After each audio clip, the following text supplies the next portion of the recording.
Peuple béninois, je suis artiste enfant à Nomalito. Je tiens à vous informer que ça fait quelques semaines maintenant que je reçois des menaces de tout, venant d'un numéro 6000 qui est terminé par 04. Je ne connais pas le numéro et le numéro ne fait pas partie d'un numéro dont on était c'est-à-dire dans un groupe. Le monsieur m'a contacté le 26 juillet 2024 à 21h32. Il m'a écrit coucou et je lui ai répondu oui, salut. Et le monsieur m'a demandé, c'est bien sûr enfant Anomalito. Vraiment, j'ai écouté un de vos messages sur les projets de route. Je suis vraiment content. Vous êtes bien informé. C'est ce qu'il faut aux citoyens. Et je lui ai répondu, merci beaucoup, autorité. Il m'a encore répondu, merci. J'ai vu une vidéo que je n'ai pas bien compris. Mais je ne connais pas la personne. Hein. C'est mon message. Je lui ai dit, mais je ne connais pas la personne. Hein. En ce moment, il me répond par ce message. On m'appelle Cédric. Je vois vos publications sur quelques forums panafricanistes. Et je lui ai répondu, ok, super. Après, il m'a envoyé une vidéo dont je n'ai pas pu télécharger la vidéo jusqu'à présent. Et après la vidéo, la personne m'a envoyé un message. Dans ce message, j'ai lu, dans ce cas, qu'est-ce qu'on leur répond? Les gens parlent aussi de la route Akasato-Boycon, dont le financement a été entièrement bouclé avant 2011. Aidez-moi, enfant Nomalito. Je lui ai dit, je vous reviens. Et je n'ai pas téléchargé la vidéo parce que je suis à quelque part très très occupé. J'ai oublié. Le 27, le monsieur m'a encore recontacté par WhatsApp. Bonjour à vous. Je lui ai répondu oui, bonjour. Il m'a écrit message à 9h42. Après ça, j'ai ignoré les messages et tout est là. Le 15 août maintenant, il a commencé par me menacer par message. Voilà. Jusqu'à, je lui ai dit dans un message, je ne te connais pas, monsieur. Et je n'en sais rien de ce que tu me demandes. Je ne suis pas politicien, moi je suis artiste. Merci beaucoup. Et c'est de là, il m'a dit, dans ce cas, cessez de faire des messages pour parler de la politique avec ces thèmes de supporters des grands politiciens. D'ailleurs, votre profil actuel montre. Et il a fait capture d'écran de mon profil, il m'a envoyé ça. Je l'ai écrit, tu as échoué. Et il m'a dit, tu as dit tellement de choses dans tes messages que l'on a l'impression que tu maîtrises le topo. Mais hélas, on ne peut pas compter sur quelqu'un comme toi. Je lui ai dit merci beaucoup, tu seras responsable de tes messages dans des jours à venir. Et c'est de là il m'a répondu, de quoi as-tu peur? J'ai écrit, j'en suis responsable. Ce ne sera pas dans de prochains jours. Apprendre à être responsable de tes messages que tu envoies à grand public.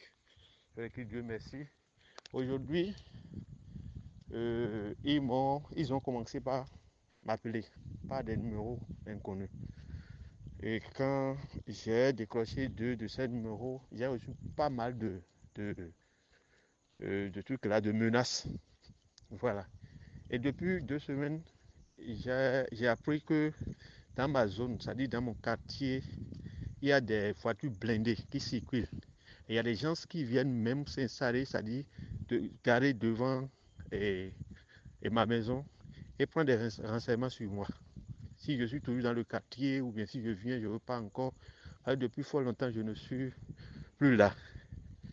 Donc, j'ai appris que c'est comme ça que les voitures blindées, il y a des gens qui prennent des renseignements sur moi matin, midi, soir depuis 2 semaines. Ce que je veux dire maintenant, je tiens le peuple béninois au courant de ce qui se passe avec moi parce que nous savons tous le pays dans lequel nous sommes aujourd'hui. Et comment les choses se passent aujourd'hui, tout le monde le sait. On est d'accord? C'est pas qu'on a peur. On est fiers d'être béninois et c'est pourquoi on continue toujours de faire la lutte. On ne peut pas intimider tout le monde. Tout le monde ne peut pas fuir le pays. Et la seule chose que je vais vous dire, arrêtez un enfant normalito et vous avez beaucoup d'enfants normalito.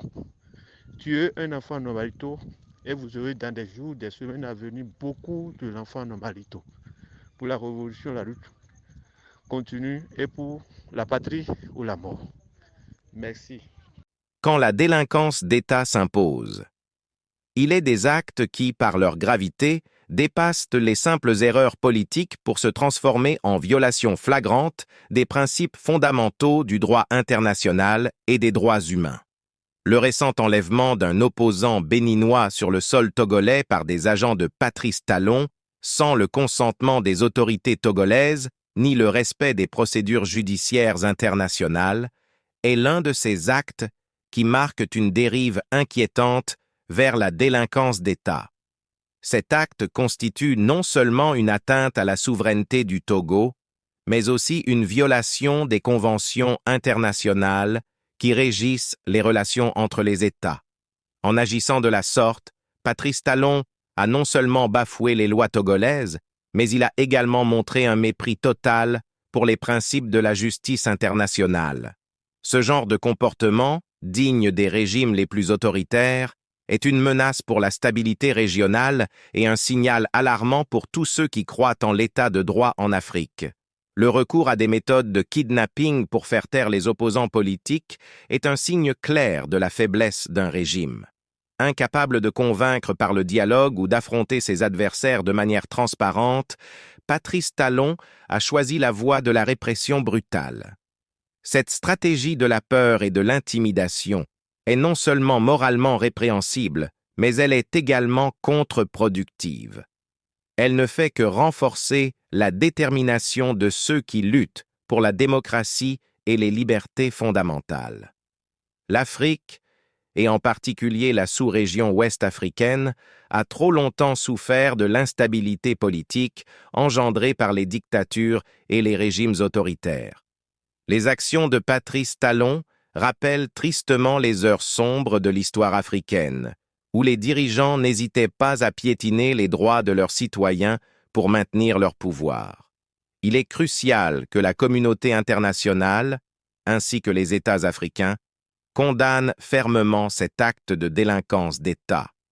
Le silence face à de telles violations ne ferait qu'encourager d'autres régimes à suivre cette voie dangereuse. Le Bénin, autrefois considéré comme un modèle de démocratie en Afrique, ne doit pas devenir un exemple de répression et de violence d'État.